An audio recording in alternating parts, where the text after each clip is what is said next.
Royal education চ্যানেলের পক্ষ থেকে সবাইকে জানাই অনন্ত শুভেচ্ছা। আজ আমরা নিয়ে এসেছি বাংলা তোমাদের যে মডেল কোশ্চেন পেপার রয়েছে তার যে 3 নম্বর, সেই 3 নম্বর মডেল কোশ্চেন পেপারটা আজ আমরা আলোচনা করব। তো দেখো শুরু করি। প্রথম প্রশ্ন কি রয়েছে, বীরপুরের উমাচরণ লাহিড়ীর হাতি জয়রাম মুখোপাধ্যায় কত টাকায় কিনেছিলেন? জয়রাম মুখোপাধ্যায় কত টাকায় হাতিটি কিনেছিলেন? এখানে দেখো অপশন কি রয়েছে, 5,000 টাকা, 10,000 টাকা, 2,000 টাকা এবং 4,000 টাকা। কত টাকা না, 2,000 টাকায় তিনি কিনেছিলেন হাতিটি।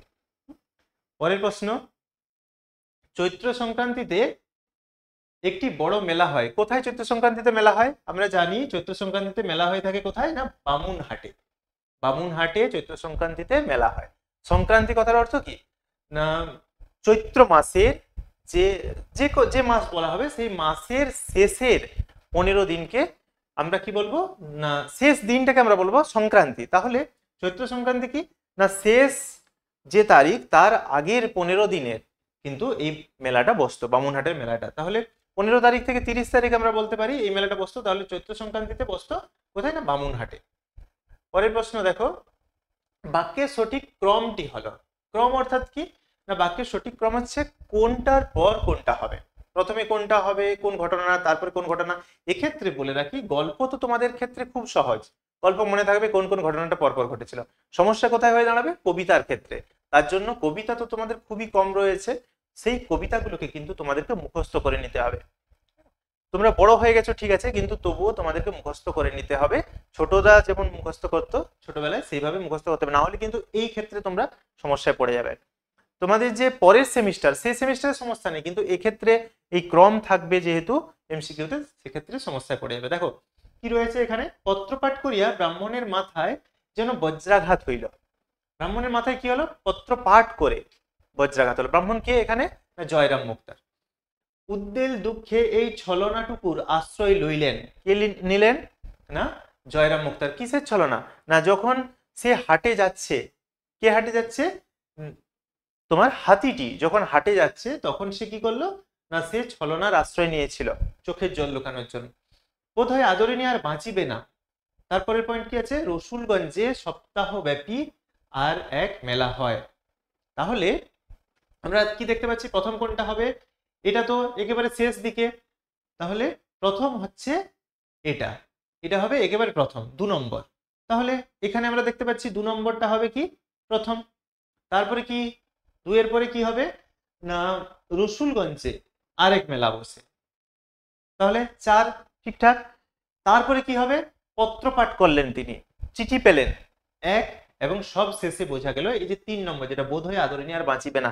চিঠি পাঠ করার পর জয়রাম মুক্তা জানতে পারলেন যে বোধহয় আদরিনী আর বাঁচবে না, কারণ সেখানে চিঠিতে লেখা ছিল হয়তো সে মারা যাবে। তাহলে অপশন ঘ। তারপর কি রয়েছে দেখো, ক স্তম্ভের সঙ্গে খ স্তম্ভ তোমাকে কি করতে হবে না, মিলাতে হবে। একটু ছোট করে নি, দেখো তোমাদের দেখতে তাহলে সুবিধা হবে। কি রয়েছে, ক স্তম্ভের সঙ্গে খ স্তম্ভটা ম্যাচ করো। দেখো, গরুর গাড়িতে আসতে বলো। এই যে গরুর গাড়িতে আসতে বলো কে বলেছিল, কখন বলেছিল, কেনই বা বলেছিল? গরুর গাড়িতে আসতে বলো কে বলেছিল না, মহারাজ নরেশচন্দ্র। যখন নরেশচন্দ্রের কাছে হাতি চেয়ে পাঠানো হলো, তখন নরেশচন্দ্র কি বললো যে বিয়ে বাড়িতে যাবে, তার জন্য কি হাতি দরকার, গরু গাড়িতে যেতে বলো। তাহলে বক্তা কে, বক্তা হচ্ছে নরেশচন্দ্র। তাহলে এ হয়ে যাবে কোনটা, এ হয়ে যাবে সি। তারপর কি, সন্ধে নাগাদ হাতি এসে যাবে, এই কথা কে বলেছিল, সন্ধে নাগাদ হাতি এসে যাবে, এই কথাটা বলেছিল জয়রাম মুক্তা। জয়রাম মুক্তা তার বন্ধুদেরকে বলেছিল, যারা আড্ডা দিচ্ছিল সেখানে তাসপাশা খেলছিল, তাদেরকে বলেছিল এটা এমন কি ব্যাপার, হাতি চাওয়াটা কি ব্যাপার। সে কাকে বলেছিল, ওই উকিল এবং ডাক্তারকে বলেছিল হাতি চাওয়া কোনো ব্যাপারই নয়, হাতি নিয়ে আসা, আমি যদি চিঠি সন্ধে নাগাদ হাতি চলে আসবে। তাহলে এটা কে বলেছিল, জয়রাম মুক্তার বলেছিল। তাহলে হাতি এসে যাবে জয়রাম মুক্তার। আপনি জ্ঞানী লোক, মায়া পরিত্যাগ করুন, এই কথাটা কখন বলা হয়েছিল, যখন জয়রাম মুক্তারের অবস্থা খারাপ হয়ে এসেছিল এবং জয়রাম মুক্তার আর তেমন আয় হয় না, আর্থিক দিক থেকে তিনি দুর্বল হয়ে যাচ্ছেন, তখন হাতিটা প্রতিপালন করা তার পক্ষে দুষ্কর হয়ে পড়ছিল। সেই সময় তার বন্ধুরা বলছিল যে আপনি তো জ্ঞানী মানুষ, আপনি মায়া পরিত্যাগ করুন। তাহলে অবস্থার পরিবর্তন হলে মায়া পরিত্যাগ করতে হয়, তাই এটা কারা বলেছে, এটা বলেছে তার বন্ধুগণ। আদর যাওয়ার সময় কাঁদছিল, এই কথা কে বলেছে, এটা আমরা জানি কে বলছিল, কল্যাণী। তাহলে আমরা কি দেখতে পেলাম, আই হচ্ছে সি, আইসি কোথায় আছে, আইসি এখানে আছে, আইসি এখানে আছে। আচ্ছা এটা কি হবে, ডি, তাহলে কোনটা, এটা হবে ডি, তাহলে অপশন কোনটা হয়ে যাবে, খ অপশন হয়ে যাবে। আচ্ছা এবার আমাদেরকে একটু বড় করে নিতে হবে, দেখো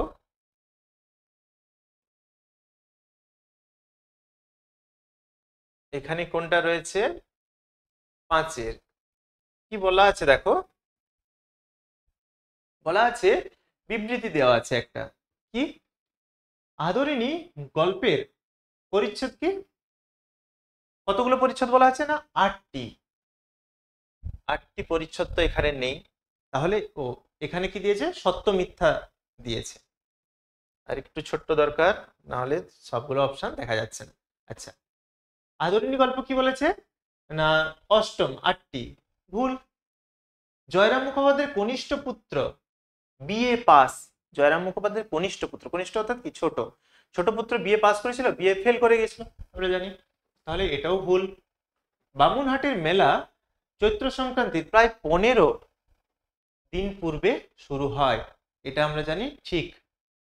আদরিণীর মৃত্যুর পর 2টি মাস মাত্র মুখোপাধ্যায় মহাশয় জীবিত ছিলেন, আদরিণী মারা যাওয়ার পর শুধুমাত্র 2টি মাসই তিনি জীবিত ছিলেন, তারপর তিনিও মারা গেছিলেন, এটাও ঠিক। তাহলে কি হলো, দুটো মিথ্যা, পরের গুলো সত্য। দেখে নাও কোথায় রয়েছে, মিথ্যা মিথ্যা, সত্য সত্য, তাহলে অপশন কি হবে, খ। পরেরটাতে চলে যাই, পরের প্রশ্ন কি বলেছে, পত্র পাঠ করিয়া ব্রাহ্মণের মাথায় যেন বজ্রপাত হইল, কোন পত্র পাঠ করে না, আদরিণী আমবাগানে পড়ে আছে, এই পত্র তার পুত্র দিয়েছিল কাকে, জয়রাম মুক্তারকে, তো সেই পত্র পাঠ করে তার মাথায় যেন বজ্রপাত হলো। আদরিণী সেই নব জলধর বর্ণ বিশাল দেহখানি আম্রবনের ভিতর পতিত রহিয়াছে, তাহা আজ নিশ্চল নিস্পন্দ, তাহলে আদরিণীর শরীরটা কোথায় পড়ে আছে, আমবাগানে পড়ে আছে। উপরিউক্ত বিবৃতি দুটির সাপেক্ষে নিম্নলিখিত বিকল্পগুলি থেকে উত্তরটি নির্বাচন করো। দেখো কি বলছে, বিবৃতি 1 এবং বিবৃতি 2 পরস্পর বিরোধী, বিরোধী মনে হচ্ছে, এটা পরস্পর বিরোধী নয়, কারণ পত্র পাঠ করে সে কি করেছে, সে জেনেছে যে সে আমবাগানে পড়ে আছে। আচ্ছা বিবৃতি 2 এবং বিবৃতি এর সঠিক কারণ, সঠিক কারণও ঠিক বলা যাবে না, কারণ কি না, পত্র পাঠ করে চিঠি পড়ে এবারে সে পড়ে আছে, সেটার সঙ্গে তো এটা সঠিক কারণ নয়, তাহলে বিবৃতি 1 সত্য কিন্তু বিবৃতি 2 মিথ্যা, এটাও হবে না। বিবৃতি 1 এবং 2 উভয়ে সত্য, দুটোই সত্য কথা এবং পরস্পর সম্পর্কযুক্ত, কিছুটা তাদের সম্পর্ক রয়েছে, এমন না যে পড়ে আছে বলে কি হলো না, পড়ে আছে বলে তার মাথায় বজ্রাঘাত হচ্ছে। দেখো এই দুটো তো কিছুটা মনে হচ্ছে, কোনটা কোনটা না, এটা খ এবং ঘ, খ এবং ঘ কিছুটা একই রকম মনে হচ্ছে, কিন্তু দেখো পার্থক্য কোথায়, বিবৃতি 2 এবং বিবৃতি 1 এর কারণ, দেখো এখানে বলা যাচ্ছে যে বজ্রঘাত হইল, আর এখানে কি বলা আছে, পতিত রহিয়াছে, তাহলে দুটোর সঙ্গে সম্পর্কযুক্ত, কিন্তু একটা আরেকটার কারণ নয়। সে যে আমবাগানে পড়ে আছে, সে আমবাগানে পড়ে থাকলে এর মাথায় কেন, আদরিণী আমবাগানে পড়ে থাকলে জয়রামের মাথায় কেন বজ্রপাত হবে, আগে তো জয়রামের মাথায় নিশ্চয়ই বজ্রপাত হতো না, সে চিঠিটা পড়েছে তাই হয়েছে, চিঠিটাতে খবরটা পেয়েছে তাই হয়েছে, তাহলে এটা আপাত দৃষ্টিতে মনে হলেও কিন্তু আসল কি না, পরস্পর সম্পর্কযুক্ত, তাহলে কোন অপশনটা হবে, অপশন হবে খ। আমার স্ত্রীর যতটুকু আইন জ্ঞান আছে হুজুরের তাও নেই, দেখছি বক্তব্যটিতে বক্তার কোন মনোভাব ব্যক্ত হয়েছে, কোন মনোভাব, আগে জানতে হবে বক্তব্যটি করেছে কে করেছে, জয়রাম মুক্তার করেছে, তার কোন মনোভাব ব্যক্ত হয়েছে, দেখো কি বলছে, বক্তা ডেপুটির স্ত্রীর আইনে পারদর্শী, বক্তা জয়রামের স্ত্রী আইন বিশেষজ্ঞ, ডেপুটির প্রতি বক্তা জয়রামের ক্রোধজনিত তাচ্ছিল্যের ভাব ব্যক্ত, নাকি জয়রামের প্রতি বক্তা ডেপুটির গর্ব ও বিদ্রুপ প্রকাশিত, কোনটা মনে হচ্ছে, তোমরাই বলো, উত্তর দাও কমেন্টে, কোনটা হবে, দেখো গ, তাচ্ছিল্যের ভাব প্রকাশ পাচ্ছে। কেন, যখন কেউ একটা মহিলা, যে মহিলার সেই সম্পর্কে জ্ঞান নেই তার সঙ্গে তার তুলনা করে দেওয়া হবে, যেমন আমরা কি বলি, কথায় বলি, হয়তো একটা 12-এর তোমাদেরই ধরো সমবয়সী, তোমাদের ক্লাসে পড়ে, সে যদি পড়া না পারে আমরা কি বলি কোনো কোনো সময়, আরে এটা তো একটা ক্লাস 5-এর বাচ্চা পারবে, তুমি পারছো না, এত বড় হয়েছো। তাহলে আমরা 5-এর ছোট্ট বাচ্চাটার সঙ্গে 12-এর তুলনা করে তাকে কি করছি, তাকে আমরা কি করছি, তাচ্ছিল্য করে দিই অনেক সময়, যে দেখো ও পারছে অথচ তুমি পারছো না, ওর পারার মতো জিনিসটা তুমি পারছো না। ঠিক তেমনি ভাবে এখানে জয়রাম মুক্তার তার স্ত্রীর সাথে ডেপুটির তুলনা করে তাকে কি করলেন, তাচ্ছিল্য করলেন। পরেরটা দেখো, কোন বিকল্পটি জয়রাম মুক্তারের ক্ষেত্রে সর্বাংশে সত্য। এই যে সবগুলো জয়রাম মুক্তার, এখানে কোন বিকল্পটা সত্য আমাদেরকে দেখে নিতে হবে। দেখো অভিমানী, ক্রোধী, বিনয়ী এগুলো সবই ঠিক আছে, কিন্তু ওই যে কৃপণ, জয়রাম তো কৃপণ ছিল না। কৃপণ যদি থাকতো তাহলে কি সে হাতি কিনতো, হাতি কেনার কথা ভাবতো না। আচ্ছা এখানে দেখো, এখানে রয়েছে কি অকৃতদারও নয় আবার ভাবুকও নয়। আমরা জয়রামকে কখনো খুব ভাবনা করে লেখালেখি করতে, কবি মনস্কতা তার মধ্যে লক্ষ্য করি কি, করি না, তাহলে এটাও নয়। আচ্ছা তারপরে কি, অভিমানী, স্নেহশীল, বন্ধুবৎসল, পরোপকারী, এটা একেবারে ঠিক। আচ্ছা পরেরটা তবুও দেখে নেব, খরুচে, নির্বান্ধব, নির্বান্ধব এই শব্দটাতেই আমরা বুঝতে পারবো নির্বান্ধব, তার প্রতি রবিবার তার বাড়িতে কত কত বন্ধু বান্ধব আসতো, তাহলে নির্বান্ধব নয়, তাহলে এটাও ভুল, তাহলে কোনটা হবে, অপশন হবে গ। আচ্ছা আমরা ধর্ম কবিতাতে পেয়ে থাকি সত্যের বয়ান, সত্যের বয়ান কার, কবিরের।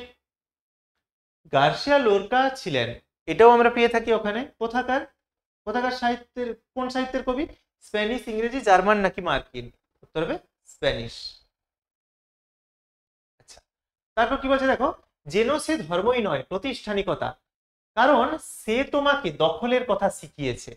সে তোমাকে কি শিখিয়েছে, দখলের কথা শিখিয়েছে। তাহলে তোমার কি হবে, এ এবং আর উভয় সঠিক।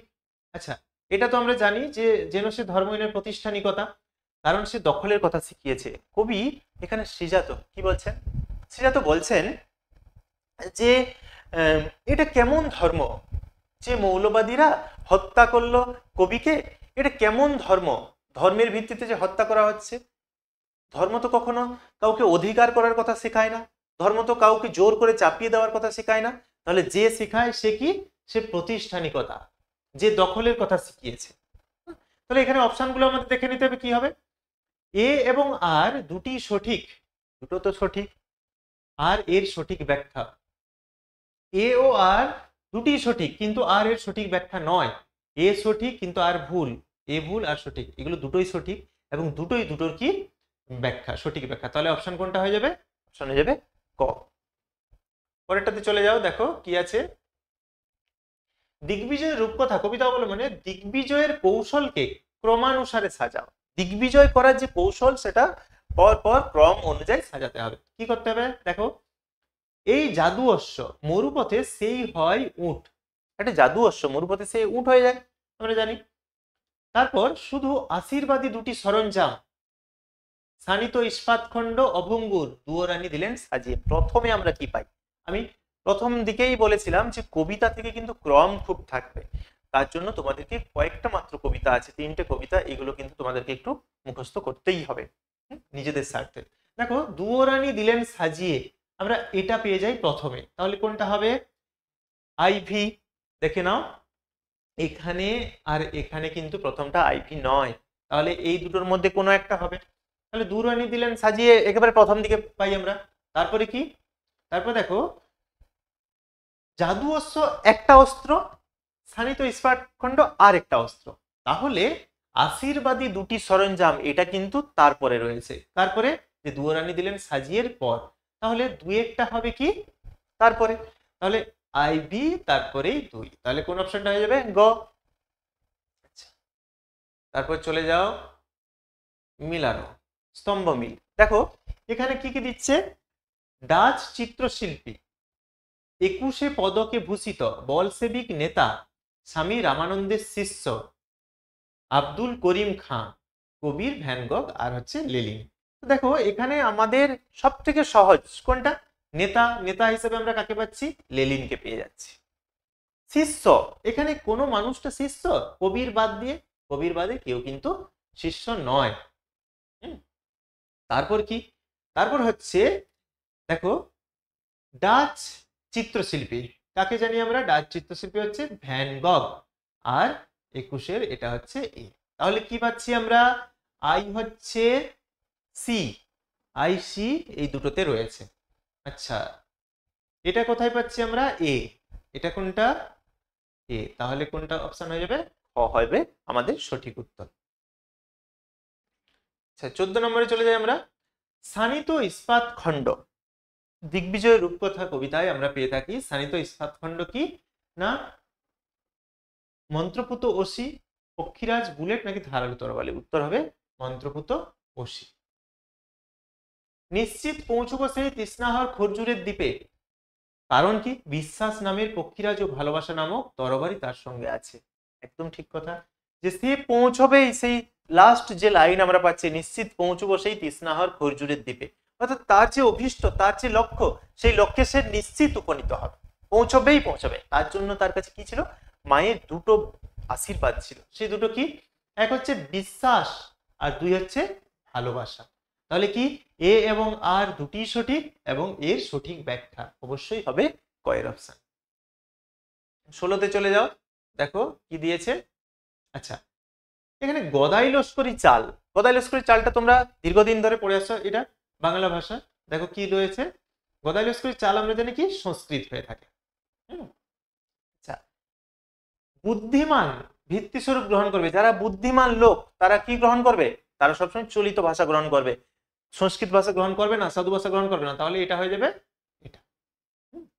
তারপর কি? কটমোটো ভাষা, যে ভাষা আমাদের পড়তে একটু কটমোটো লাগবে, ঠিকঠাক উচ্চারণ করতে পারবো না, ঠিকঠাক ভালো লাগবে না পড়তে, সেটা কি? অপ্রাকৃতিক আর কল্পিত মাত্র, আর এটা মরাল লক্ষণ। তাহলে কি পাচ্ছি আমরা? এক হচ্ছে বি, দুই হচ্ছে এ। এক হচ্ছে বি, দুই হচ্ছে এ। তাহলে অপশন গ হবে সঠিক উত্তর। ভাষা ভাবের বাহক, ভাব ভাবী প্রধান ভাষা পরে, সমস্ত দেশের যাতে কল্যাণ, সেটা তোমার জেলা বা গ্রামের প্রাধান্যটি ভুলে যেতে হবে। দেখো দুটোই কিন্তু ঠিক কথা। এখানে কি বলছে? বিবৃতি 1, 2 উভয় মিথ্যা, মিথ্যা মিথ্যা, দুটোই কিন্তু সত্য, কোনোটাই মিথ্যা নয়, কিন্তু এখানে সবকটাতে গিয়েছে মিথ্যা মিথ্যা মিথ্যা রয়েছে। তাহলে এগুলো কোনোটা হবে না, কোনটা হবে? ঘ। আচ্ছা, এখানে এখানে তোমাদের দিয়ে দিয়েছে একটা বড় সড়ো কথা, ঠিক আছে? তো তারপর দিয়েছে সমালোচকের এই মন্তব্যে বিষয়ভিত্তিক কোন বিকল্পটি সঠিক। আমি এত বড় অংশটা পড়ছি না, আমরা যদি স্বামী বিবেকানন্দের প্রবন্ধটা পড়ে থাকি তাহলে অপশনগুলো দেখলেই আমরা বুঝতে পারবো কোনটা সঠিক কোনটা সঠিক। তাহলে এই অপশনটা আমি, এই অংশটা আমি পড়ছি না, তোমরা দেখে নিতে পারো, এটা কিন্তু পড়ছি না। দেখো এখানে আমাদের জানতে হবে যে কোন বিকল্পটি সঠিক। তাহলে একটাই বিকল্প সঠিক থাকবে এখানের মধ্যে, আমরা পড়লেই বুঝতে পারবো। দেখো চলিত ভাষা মরাল লক্ষণ অস্পষ্ট, চলিত ভাষা, প্রাবন্ধিক বলছেন চলিত ভাষাকে সবাই গ্রহণ করবে, চলিত ভাষাই এগিয়ে নিয়ে যেতে সক্ষম আমাদেরকে, মনের ভাব আমরা চলিত ভাষাতে প্রকাশ করি। যত বড় লেখক, যত বড় বিজ্ঞানী, যত বড় কিছুই সৃষ্টি করুক না কেন, সেই বিজ্ঞানী কিন্তু যখন ভেবে থাকে মনের মধ্যে, তখন কিন্তু সে নিজের মাতৃভাষা চলিত ভাষাতে ভেবে থাকে। তাহলে এটা মোড়ার লক্ষণ স্পষ্ট, এটা কি ঠিক? এটা ঠিক নয়, এটা কি হবে? ভুল। কলকাতার হাওয়া খেলে সেই ভাষায় লোকে কথা বলে, কলকাতার ভাষা যদি একবার কেউ হাওয়া খেয়েছে কলকাতার, সে সেই ভাষায় কথা বলবেই, ঠিক। পরেরটা দেখো কি বলছে, চলিত কথার যথার্থ ভাবরাশি উদিত হয়, চলিত কথায় যথার্থ ভাবরাশি উদিত হয়। প্রবন্ধে প্রাবন্ধিক বলছেন স্বামী বিবেকানন্দ যে আমরা যদি আমাদের যেটা মাতৃভাষা, চলিত ভাষা, যেটা আমাদের মুখের যে ভাষা, সেই ভাষায় যদি আমরা কথা বলি, যে ভাবটা প্রকাশ করতে পারবো, অন্য কোনো ভাষায় আমরা সেই ভাব প্রকাশ করতে পারবো না। তাহলে এটাও ঠিক। তাহলে দুটো ঠিক হয়ে গেল। এখানে কি বলেছিল? কোন বিকল্পটি সঠিক? এখানে কি দিয়েছে? খ এবং গ উভয়ই সঠিক, তাহলে অপশন হবে এটা। দেখো দেখে সঙ্গে সঙ্গে খ করে দিলাম বা গ করে দিলাম তাহলে কিন্তু মুশকিল, আমাদেরকে সবগুলো অপশনই ভালো করে দেখে নিতে হবে, কারণ উভয়ই থাকতে পারে। পরেরটাতে দেখো কি বলছে, স্বামী বিবেকানন্দ বলেছেন ভাষাকে হতে হবে, ভাষাকে কি হতে হবে? পাণ্ডিত্যপূর্ণ তীক্ষ্ণ কুঠার, ভাষাকে হতে হবে সাপ ও ইস্পাত। চট্টগ্রাম হতে, এখানেও আমরা পেয়ে থাকি চট্টগ্রাম হতে, এই অপশনটাতে কি হবে? এখানে শূন্যস্থানটাতে জানি বৈদ্যনাথ, আচ্ছা, শুনে দুর্পতের প্রাণ শুকোয়, পোটরাজ গল্পতে দেখো কি বলছে, কি শুনে দুর্পতের প্রাণ শুকায়, দেখো কুকুরের ডাক। এক্ষেত্রে বলে রাখি, সবগুলোই খেয়াল রাখবে তোমরা। কাকের ডাক শুনে পোটরাজের কি হয়, পোটরাজ না, আসলে দুর্পতের কি হয়। তারপর শেয়ালের ডাক শুনে, শেয়ালের যে চিৎকার সেটা শুনে কি হয়, এখানে আমরা কি পাচ্ছি, কুকুরের ডাক শুনে দুর্পদের প্রাণ শুকিয়ে যাচ্ছে। আচ্ছা, বিবাহের পর থেকে দুর্পদ যা করে এসেছে, দেখো বিবাহের পর থেকে দুর্পদ কি করে এসেছে, এটা সত্য মিথ্যা রয়েছে, তাহলে আমাদেরকে দেখতে হবে কোন কথাগুলো সত্য কোন কথাগুলো মিথ্যা। দেখো, প্রতি মঙ্গল ও শনিবার উপোস করে, শনিবার উপোস করতো, শুক্রবার, তাহলে এটা কি হবে, ভুল। মধু দুধ দিয়ে স্নান করিয়েছে মারিয়াইকে, মধু দুধ দিয়ে স্নান করিয়েছে কি, এটাও হবে না, এটাও কি হবে, ভুল। কপালে হলুদ ও কুমকুম দিয়েছে, কপালে হলুদ কুমকুম দিয়েছে, এটা আমরা কি জানবো, এটা জানবো সত্য। কি হলো, আচ্ছা তারপর কি, প্রতি ভাদ্রে, আরেকটা রয়েছে, প্রতি ভাদ্রে অমাবস্যার স্নানের পর ভেজা শাড়িতে কি করে, না গড়ান দেয়, ভেজা শাড়িতে কি করে, গড়ান দেয়, প্রতি ভাদ্রে বলে দিয়েছে এখানটাতে সমস্যা, তাহলে এটাও কি ভুল। তাহলে কি হচ্ছে, মিথ্যা মিথ্যা সত্য মিথ্যা, মিথ্যা মিথ্যা সত্য মিথ্যা, তাহলে অপশন কি হবে, ক। আচ্ছা, 23 নম্বর প্রশ্নে আমরা চলে যাচ্ছি। বাক্যের সঠিক ক্রমটি ভালো, ক্রমটি কি, কিন্তু দেবীর চক্কর যখন শুরু হয়েছে, কে যে কোপে পড়বে, কে যে কোপে পড়বে আর কে পড়বে না তার ঠিক নেই। দেখো কোনটার পর কোনটা আমাদেরকে একটু জেনে নিতে হবে। এটা তো সামনের দিকেই রয়েছে। আচ্ছা, সমস্ত জায়গায় কেবল লোকেরা হাঁটু গেড়ে মাথা, আচ্ছা লোকেরা হাঁটুর উপর মাথা রেখে বসে আছে, এটা হবে একেবারে প্রথমে।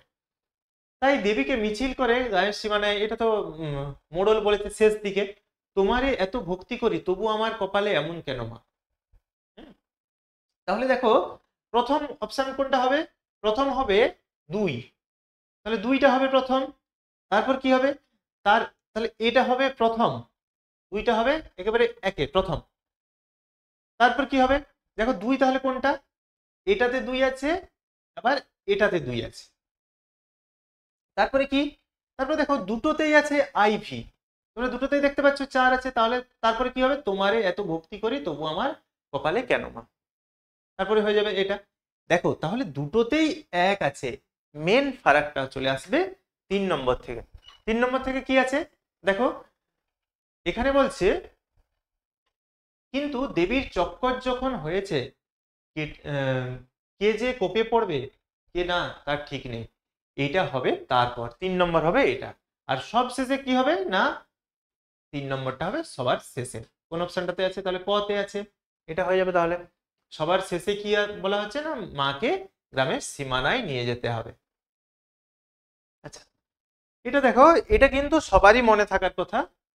দেখো এখন আমাদের একে অপরকে লাগবে, কিসের জন্য লাগবে, এটা সবাই, আমরা যে আগে ভিডিওগুলো বানিয়েছি সেখানে তোমরা অনেকেই কমেন্ট করেছো এই লাইনটা কি, ধুয়ে মুছে আগুন বানাবার জন্য। দেখো কতগুলো ক্রম আছে, দেখো এখানে আবার ক্রম রয়েছে, কি, কাকে ঝুড়ি নাও শাবল নাও, 4 হাত 4 চোখে একে জুজবই, তারপর 3 কি রয়েছে, ব্যাপারটা বুঝবো আর কি করব, না আহ্লাদ করব, ব্যাপারটা বুঝবো আর আহ্লাদ করব। তাহলে দেখো কি বলছে, ব্যাপারটা বুঝবো আহ্লাদ করব, জুতো পরো কাপড় চোপড় সঙ্গে নিয়ে যাও যা পারো। দেখো এই যে কবিতাটা, তার সঙ্গে কবিতা, তার সঙ্গে এই কবিতাটা তোমাদেরকে, যদি তোমরা কবিতাটা ভালো করে মনে রাখতে পারো তবেই কিন্তু এগুলো করতে পারবে। তো একটু খেয়াল করো, দেখো কি বলছে, প্রথম যখন কথক যখন তার প্রেমিকাকে বলছে বা তার সঙ্গীকে বলছে, সঙ্গিনীকে বলছে যে আগে আগে কি করব, আগে ব্যাপারটা আমরা বুঝবো তারপরে কি করব, আগে ব্যাপারটা আমরা বুঝবো তারপরে সমস্ত সিদ্ধান্ত নেব, তারপরে আহ্লাদ করব। তাহলে আমাদের প্রথম কি হয়ে যাবে, প্রথম হয়ে যাবে এটা। তাহলে এটা কোথায় আছে, দেখো এখানে ঘতে রয়েছে, আর কোনটাতে রয়েছে, গতে রয়েছে, দুটোতে রয়েছে। তাহলে আমাদের এই দুটো আমরা বাদ দিয়ে দিতে পারি। এখন দেখো একেরটা প্রথমে হবে দ্বিতীয়তে নাকি 4এরটা, একে কি বলেছে, কাঁখে ঝুড়ি নাও শাবল নাও, এখানে কি বলছে, জুতো পরো কাপড় পরো সঙ্গে যা পারো। তাহলে এটা কিন্তু শেষ দিকে রয়েছে, তাহলে কোনটা হয়ে যাবে? এটাই হবে এরপর। কোনটা? অপশন খ। পরের প্রশ্ন কি আছে? ভাষা ব্যবহারের উপাদান নির্বাচন এবং প্রতিস্থাপনের মধ্য দিয়ে নিজস্ব বিন্যাসে স্পষ্ট প্রকট বাচনভঙ্গি কি বলবে? আমরা বলবো, এটা দেখো, দেখতে একটু অসুবিধা হচ্ছে, ছোট করে দিলে বুঝতে পারবে। এটা হচ্ছে কি? পারুল। ঠিক আছে। তারপর কি বলা হচ্ছে? বিজ্ঞানের এই শাখা সমকালীন প্রচলিত ভাষার গঠন রীতি, এটা তোমরা সবাই জানো। ভাষা বিজ্ঞানের এই শাখাটাকে মার্কিন যেটা দেশে রয়েছে সেটাকে কি বলবে? বর্ণনামূলক ভাষা বিজ্ঞান বলবে। এটা আর আলোচনা করলাম না। দেখো, আচ্ছা, তারপর দেখো, একটু বড় করে দিই তোমাদের। কি বলছে না,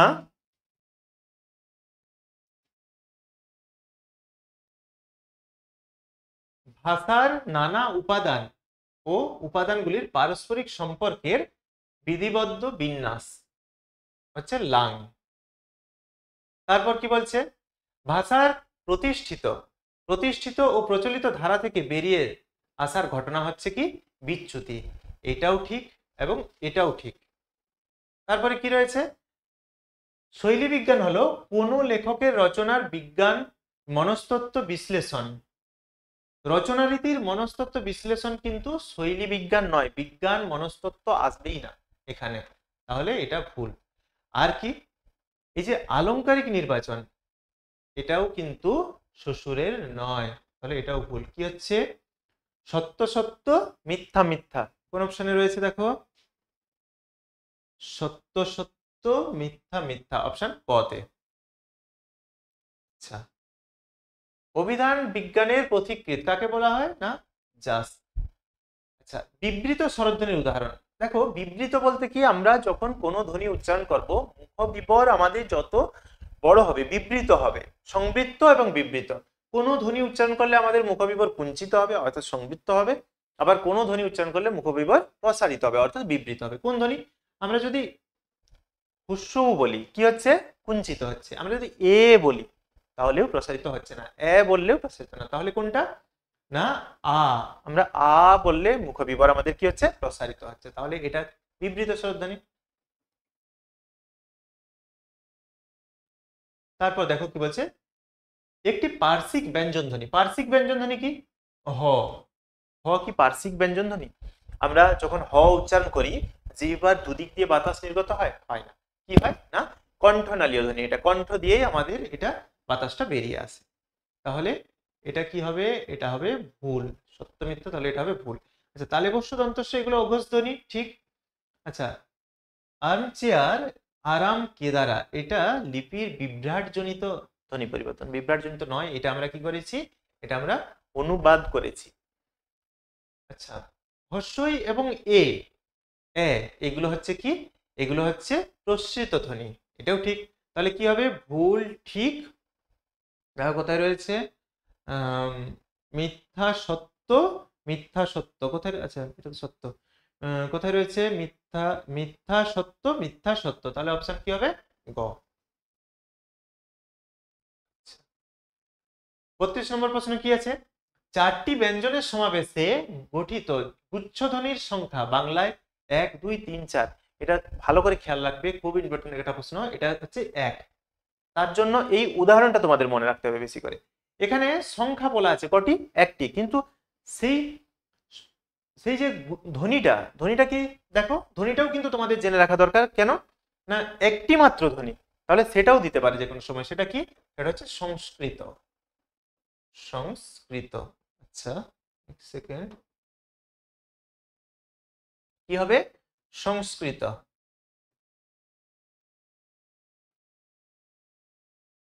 সংস্কৃত। এটা কি? এটা চারটি ব্যঞ্জনের সমাবেশে যুক্ত এক গুচ্ছধ্বনি। পরের প্রশ্ন কি রয়েছে? ধন্য শব্দের পরিবর্তিত অর্থ সৌভাগ্যবান। এটির আদি অর্থ সৌভাগ্যবান তো বর্তমান অর্থ ধন্য, কিন্তু আদি অর্থ কি ছিল? আদি অর্থ ছিল ধনবান বা ধনী ব্যক্তি। তারপর কি রয়েছে? শব্দের আদি অর্থের সঙ্গে পরিবর্তিত নতুন অর্থের কোনো যোগসূত্র যদি না পাওয়া যায় তাকে কি বলবে? একটা শব্দের আদি অর্থ ছিল এক এবং নতুন আরেক অর্থ হয়ে গেল। যেমন আমি যদি বলি সন্দেশ, সন্দেশ একটা শব্দ, তার আদি অর্থ ছিল খবর। লোক বলতো কি রে কি সন্দেশ রয়েছে, অর্থাৎ কি খবর রয়েছে। কিন্তু এখন কি হয়ে গেছে, এখন সেটা একটা মিষ্ট জাতীয় দ্রব্য হয়ে গেছে। তাহলে দুটো অর্থ কি হলো, সম্পূর্ণ আলাদা হয়ে গেল। একে আমরা কি বলবো, ধ্বনি পরিবর্তনে একে আমরা বলবো শব্দের রূপান্তর। তাহলে শব্দের রূপান্তর বলবো। তারপর দেখো কি আছে, পশু বাঘ গরু হাতি, পতঙ্গ মাছি মশা ফড়িং, ফুল পদ্ম জবা টগর, পাখি হচ্ছে কাক বক ময়ূর। এই যে দেখো ব্যাপারটা, একটা পশু, এগুলো সবই কিন্তু এক একটা পশু, এটা একটা গোত্র বলে দিচ্ছে, এগুলো সবই কিন্তু পশু। পতঙ্গ, এগুলো সবই কিন্তু পতঙ্গ। তাহলে এই যে পশু দিয়ে যে বাঘ গরু হাতি, পশুর অর্থ, পশু মানেই কি বাঘ, পশু মানেই কি, পশু কথার অর্থই কি গরু? না। বাঘের সমার্থক আমরা কি জানি, ব্যাঘ্র, তাই তো? তাহলে সমার্থক শব্দ যদি হতো, এখানে ব্যাঘ্র থাকতো, এখানে গরু থাকতো না, তাহলে সমার্থকতা হবে না। বিপরীতার্থকতা, বিপরীত শব্দ, ফুল, ফুলের বিপরীত হতো ফল, কিন্তু এখানে কি দিয়েছে পদ্ম। অর্থের উন্নতি, উন্নতি কখন হয়, যখন আমরা দেখি যে একটা মন্দির, একটা শব্দ, মন্দির শব্দের অর্থ ছিল আগে কি, আগে অর্থ ছিল না বাড়ি, যে কোনো বাড়ি, এখন অর্থ কি হয়েছে না দেবালয়। তাহলে তার আগে গৃহ থেকে এখন দেবালয়ে, অর্থাৎ অর্থটা কি হয়েছে, উন্নতি ঘটেছে, সেক্ষেত্রে হবে অর্থের উন্নতি। তাহলে এখানে কি হবে, এখানে হবে অর্থান্তর ভুক্তি, একটা শব্দের মধ্যে অনেকগুলো শব্দ রয়েছে। তারপর কি হচ্ছে 36 নম্বর প্রশ্ন দেখো, মনে করা হয় টপ্পা, টপ্পা সৃষ্টি হয়েছে পাঞ্জাবের লোকগান কি থেকে, টপে থেকে, অর্থাৎ ঢপা বা টপে থেকে। এরপর দেখো 37 নম্বর প্রশ্ন আমরা দেখব। 37 নম্বর প্রশ্নে কি রয়েছে, শিবচন্দ্র, আচ্ছা শিবচন্দ্র কোনটা, বাংলাদেশের খেয়াল নাকি ঠুংরি গান নাকি পক্ষী দল, বাংলা ভাষার গজল, কোনটা হবে, বাংলা ভাষার গজল। আচ্ছা তারপর কি, রঘুনাথ রায়, রঘুনাথ রায় কে না খেয়াল চর্চা তিনি করেন। তারপর কি, অতুল প্রসাদ সেন, অতুল প্রসাদ সেন কি করেছেন না, অতুল প্রসাদ সেন হচ্ছেন গজল। আচ্ছা এক সেকেন্ড, একটু একটু দাগটা হলো, দেখো শিবচন্দ্র কি হবে না, শিবচন্দ্র হবে পক্ষী, রঘুনাথ হবে খেয়াল, তারপর অতুল প্রসাদ সেন হয়ে যাবে কি না গজলের পথিকৃৎ, এবং ওয়াজেদ আলী শাহ হবেন ঠুংরি গানের প্রবর্তক। তাহলে আমরা কি দেখতে পাচ্ছি, আই দেখতে পাচ্ছি সি, আই সি, আই হচ্ছে সি দুটোতে রয়েছে, আচ্ছা এ, তাহলে এটাতেও এ দুটোতে রয়েছে 2 নম্বরটা। তারপর কি আছে, 3 হচ্ছে ডি, এখানে 3 বি, এখানে 3 ডি, তাহলে কোনটা হয়ে যাবে, অপশন ঘ। আচ্ছা আর কয়েকটা প্রশ্ন রয়েছে, দেখো মার্কিউরাস নাইট্রাইট আবিষ্কার করেন কে, এটা আমরা এর আগেও প্রশ্নটা পেয়েছি, কে না প্রফুল্লচন্দ্র রায় আবিষ্কার করেন। তারপর দেখো ভারতে প্লাস্টিক সার্জারির জনক নীলরতন সরকার, জুলাই 1 জুলাই পালন করা হয় কি চিকিৎসক দিবস হিসেবে। তারপর কি, টলস্টয় অফ বেঙ্গল বলা হতো মহেন্দ্রলাল সরকারকে। উপরের বিবৃতিগুলি সাপেক্ষে নিম্নলিখিত বিকল্পগুলি থেকে উত্তরটি নির্বাচন করো। তাহলে কি হবে না, আমরা এখানে দেখতে পাচ্ছি যে প্লাস্টিক সার্জারির জনক নীলরতন সরকার কিন্তু নন, মিথ্যা। তারপর কি না 1 জুলাই দিনটিকে পালন করা হয় চিকিৎসক দিবস হিসেবে, এটাও ঠিক। আর কালাজ্বর, কালাজ্বর হচ্ছে ইউরিয়া স্টিবামাইন, এটাও আমরা কিন্তু এর আগে অনেকবার পেয়েছি, এটাও তাহলে সত্য। তাহলে টলস্টয় অফ বেঙ্গল বলা হতো মহেন্দ্রলাল সরকারকে, এটা কিন্তু মিথ্যা। তাহলে কি আসছে, মিথ্যা সত্য, সত্য মিথ্যা, মিথ্যা সত্য, সত্য মিথ্যা, মিথ্যা সত্য, সত্য মিথ্যা, তাহলে অপশন কি হয়ে যাবে, গ। আচ্ছা এরপর রয়েছে তোমাদের আর একটা প্রশ্ন, দেখো প্রশ্নটা কি, প্রথম বাঙালি ফুটবল ক্লাবের নাম কি? নাম হচ্ছে শোভাবাজার ক্লাব। তো এই ছিল আজকের প্রশ্নগুলো। যদি ভালো লাগে অবশ্যই ভিডিওটিকে একটা লাইক দিও এবং দেখা হচ্ছে অন্য কোনো দিন অন্য কোনো ক্লাসে। আজ এত দূর।